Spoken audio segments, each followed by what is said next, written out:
everyone, if you're an existing subscriber, welcome back to my channel.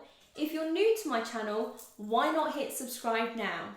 Now for those who don't know, I'm Alicia and I've been interviewing inspirational people and businesses to find out how and why they inspire others. This week, I interviewed personal trainer Brad Lawrence about his journey in raising money for someone local. Here's how it went.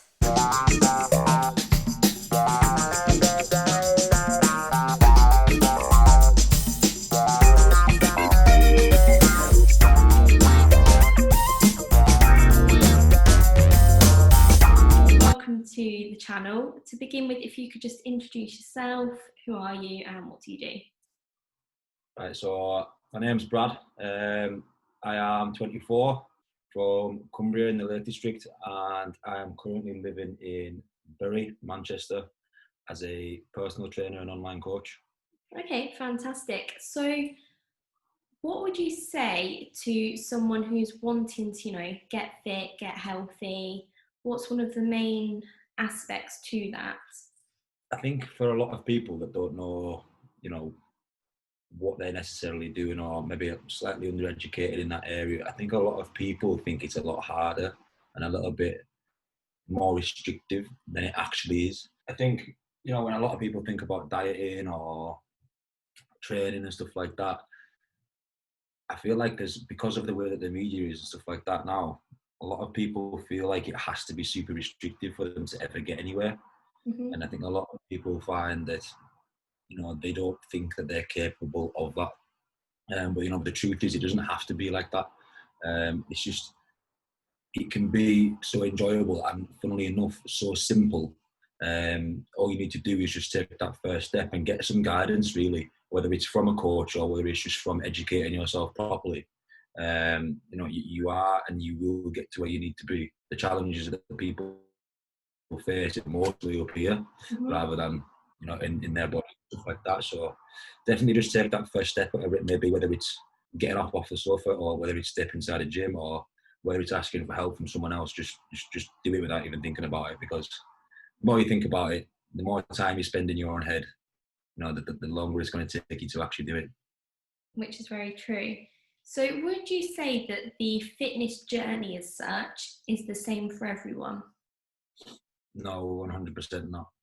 People have different goals. People have different. People have things differently that they enjoy. Obviously, it's going to depend on, if we're talking about, let's just use an example, fat loss, for example. Like I said before, it never has to be so, like, it never has to be on one single track. You can do that however you like.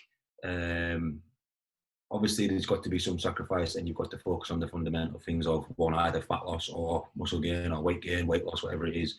But the good thing is there are ways around it to make it tailored to you and your enjoyment, your lifestyle. It doesn't have to be super restrictive, and just because one person's doing one thing doesn't mean that you should be doing that either. So no, it's not a singular thing where everyone does the same thing, because something might work for you, but something might not work for me. Everyone's bodies are different genetically. So why would the process be the same for someone that isn't the same as someone else? Yeah, completely get that. And I think that's one of the things, again, what social media probably shows is that it's the same for everyone. Everyone does the same and they're going to get the same results. So it's quite nice to hear.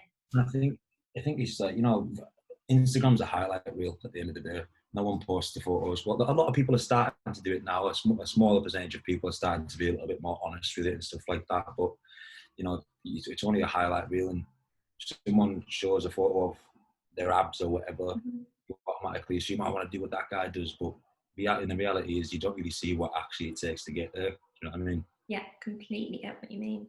What made you go into the gym routes, personal training and... Okay. So I've always been active, like even since I was a kid, like played football since I was 6, rugby since I was 12 or 11, I can't remember. Always just been that was I always just picked that kind of thing up. I've always been a very practical person, naturally relatively bright academically. I wouldn't say very clever, but I done okay by not really doing a lot. I got away with kind of, not really studying I ended up getting all okay grades. You know what I mean? I've always been practically pretty good. But I started playing professional. I got scouted for a professional rugby team when I was like 13, 14, and I played for their scholarship system from 13, 14 to 16. And then they took me onto a professional contract a week after I'd turned 17. So I moved down to Lancashire from Cumbria then. So I was always in a high level sporting environment from a young age. Played for England and played for my country and stuff like that. And funnily enough, eventually, after going from wanting rugby to be my career for the rest of my life and it was my dream job and stuff like that, I quickly changed my mind and felt like this wasn't what I wanted to do. So after 3 years, when my contract ended with the professional club that I was with at the time, I declined all the other offers that I got from different clubs because I didn't want to do it anymore. Okay. And I just thought, well, I went back home. I was at university studying to be a PE teacher actually. I've got a degree in teaching in sport. But I went home and I went working in a factory because I'd never had really that much money. Professional sport at that level, in rugby league especially, and especially at the academy level, it's not great. So at the time, when your mates have all got full-time jobs and they're all making a lot of money, a lot of money from what you would think at the time, I just wanted some money in my back pocket. So I went working in a factory for about 9 months, but money was good, but eventually a high-level achiever, I guess, as a young kid. I felt like I was underselling myself quite a bit. I just wanted to get back into something that made me feel like I was doing something worthwhile again. So I was doing an online personal training course, and obviously with the experience that I'd gained from rugby, I'd started bodybuilding as well at this point. Obviously my enjoyment for it, and I just thought, well, why not just combine them years of knowledge to become a PT? So you mentioned there about like you wanted it to be your dream job, and then all of a sudden you changed your mind. How did that make you feel? Did you ever feel like you were kind of letting yourself down at all? Not so much myself. I did, it wasn't even a long process, to be honest with you. It was like going from being or doing rugby for the enjoyment of it and really enjoying it and being good at it and all that kind of thing, to being put in a professional environment where it's thrown down your neck 7 days a week, like probably 10 hours a day. For myself, I was getting up and going to the gym with the rugby club at like 7 a.m. I was at college with the rugby club from 8 to 3:30, and then I was at training from like 4:30 till 8, 8:30, and then I was living with the lads that I was playing with. So it was like I couldn't never escape it. Do you know what I mean? And it quickly became something that I was like, I'm starting to resent this now. So in myself, I knew, like, I've always been someone who wanted to do something that they enjoyed. That's why I'm a PT now, because I love it. And I quickly knew that wasn't what I was enjoying. However, I did feel some guilt, and that I was letting my parents down and the people that supported me to some degree. It wasn't an easy decision on that end because I didn't want to let them down because they'd obviously invested a lot of money and time, traveling, driving me up and down the motorway for like what seemed like 2 or 3 years, like a couple of times a week sometimes, for training and matches. So there was a lot of time and money invested on their end for me to just turn around and walk away from it. It wasn't. I wasn't without some sort of guilt, I guess. But I think ultimately my parents have always been supportive like that. They all, like, as soon as I told my mum, she was like, if you don't want to do it, then don't do it. Do you know what I mean? Yeah, which is nice. That's what I mean. But I would have never have got to that decision if they hadn't have been there in the first place to be able to, to take me there. So I've always got to be thankful for that, and I think they understand that. So they're happy that I'm doing what I'm doing now anyway because I'm successful in this. So Good. And, you know, I talk about this quite a bit on my channel about, you know, if you're doing something you don't enjoy it, then it takes the fun away and then you're not going to give your best. So I Yeah, completely understand that. 100%. I think, like, you know, if you're, I think a lot of people get caught up in being safe, Hmm. uh, secure, and I get it. You know, even there's been times when my parents as well, you know, going from being a professional player to taking a chance and becoming self-employed. You know, my parents and my dad particularly was like, "Are you sure you want to do that? You know, the money is not guaranteed and stuff like that." And I was like, "Yeah, I'm sure, because I'd rather risk it all and have nothing and be happy than than stay where I am now, feel unworthy of what anything, and, you know, be earning average money." Do you know what I mean? Yeah. The thing is, when, you know, you take that chance, it's either you can either have nothing, or you can have everything. Do you know what I mean? So, and if you, like you said, if you enjoy it, you be good at it as a product of the fact that you're enjoying it. And if you're in a job that you don't enjoy, you're likely going to be walking around with your head down, like not sticking in. Do you know what I mean? Yeah. So, So what would you say to anyone who's wanting to, you know, kind of give up their dream as such and go down a different route, but unsure and don't want to let people down? What would you say to them? you've got to plan it first. I wouldn't just walk away. I wouldn't just go, right, I'm not doing my dream job anymore, because, you know, to have something and then to go to nothing, it wouldn't necessarily be a great move. Yeah. However, you know, I would advise that if you have a dream, then fucking yeah, go for it, because it's very cliche, and everyone says it. You can have everything that you want if you are willing to do what it takes. And I just think that a lot of people aren't actually willing because they don't actually know what it takes. Hmm. Like, for myself, like, to get to where I am now, and don't get me wrong, I'm nowhere near where I want to be, and there's a million other people that are better at this job than me. Do you know what I mean? In the world, but there's been days where I've been like sorry, I swear, early hours of the morning, like working, like literally like feeling like I'm gonna pass out because I'm not tired. Do you know what I mean? It's you've got to take the chance. If you want it, then take it, but then also accept the fact that there's going to be days where you're going to feel like you also don't want to do this because it's going to be hard. Yeah. So you've got to, you know, you've got to get through that, to get where you need to be, you know, because nothing worth having is going to come easy. Do you know what I mean? Yeah. Uh, You get that. so, but yeah, I'd 100%, you know, if you've got a dream, chase it. Just make sure you have a pathway to that. Don't go into it blindly. Okay, very good bit of advice, and I think that's so true. When things get hard, people just give up a lot of the time. It's easily done, so completely understand where you're coming from. I think a lot of people, like, when they have, you know, let's use bodybuilding for an example.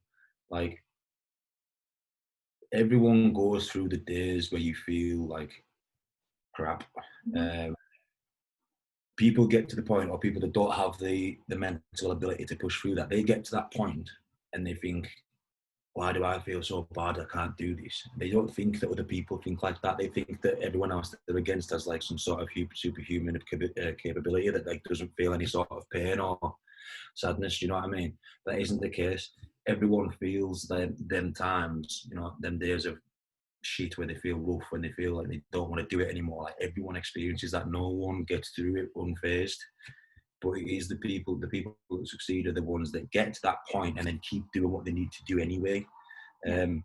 Maybe not to 100%, because obviously at the end of the day, like, you know, some days you will get to a point where you just think, I can't be arsed, but just tick the box anyway. Even if it's not 100%, ticking it at 70% is better than not doing it at all and just, you know, trashing it off completely. So, Most definitely.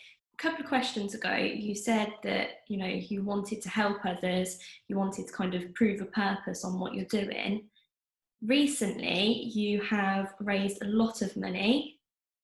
Can you just kind of explain what you did, why you did it? yeah. So, me and Dan, my housemate that I live with now, he's also a PT, but he's studying at Bolton University, in psychology. So he's PTing for the time being, like, while he's at university and stuff like that. He came to me with the idea that, you know, he wanted to raise some money and that he wanted it to be meaningful. Not to take anything away from like big charities or anything like that, but he wanted to do something local, rather than donating like a couple of quid to cancer research, for example, where you wouldn't know where it was going. He wanted it to be, he wanted it to be a statement where it could really affect someone. And I was like, yeah, I'll jump on it with you. The guy was gonna do it on his own. I was like, there's no chance I'm doing it with you. So we did it. We set up a 24-hour walk up and down Holcombe Hill, which is near us. Which is an incline walk. Okay. A steady incline, flat, and then a down, and we just looped it for 24 hours with a 20-kilo weighted vest on. And we set out to achieve a constant 24 hours and raise as much money as possible for a family that I suggested. So Chris and his family were actually, he was one of my friends back when I was playing professional rugby. Okay. So his son has a disability. He has quadriplegic cerebral palsy. So he's 8, and he's in a wheelchair. And day-to-day life for them caring for Robbie is tough, I guess. So we wanted to, we set out with the target of, I think it was £2,200 to raise money for a piece of equipment which would move Robbie a little bit more freely. Because at the minute, obviously, he's 8 now.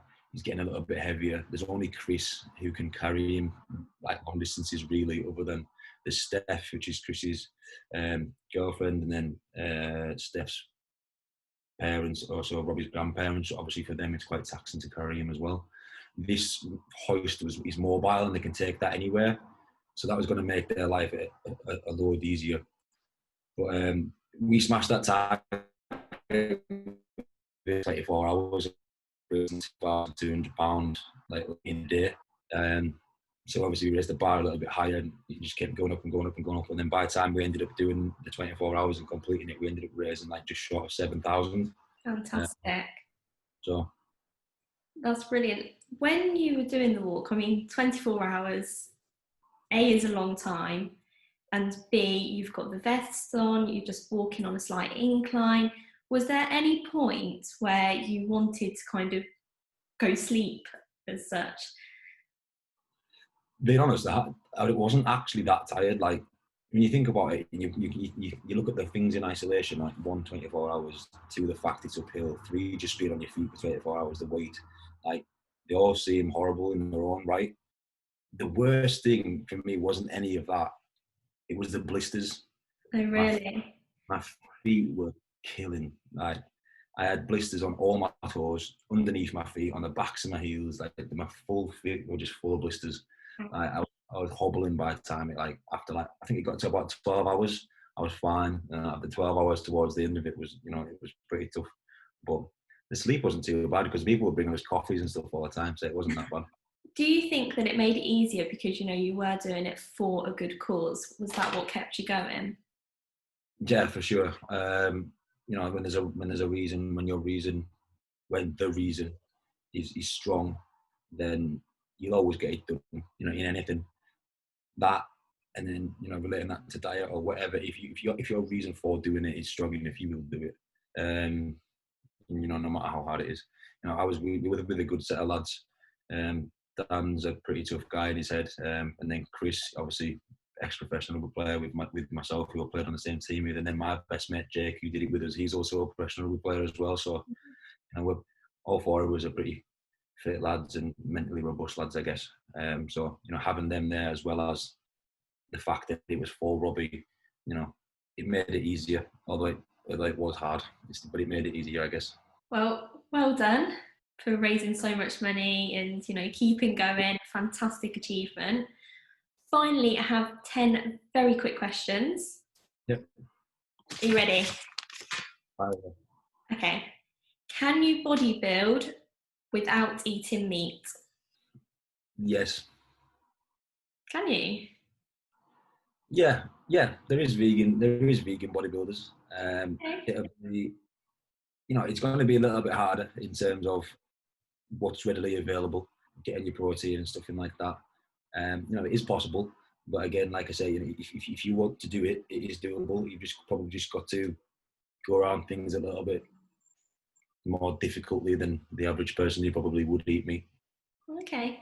What's your favourite unhealthy treat? I've got loads. I'm gonna go like a really big burger, Ooh, good probably shout. like probably multiple burgers on it, bacon, barbecue sauce, cheese, all that. Mm, good shout. What do you enjoy most about training? Enjoy most about training. The satisfaction of knowing that you've done that, and the challenge of sometimes not wanting to do that but doing it anyway, and then seeing the reward.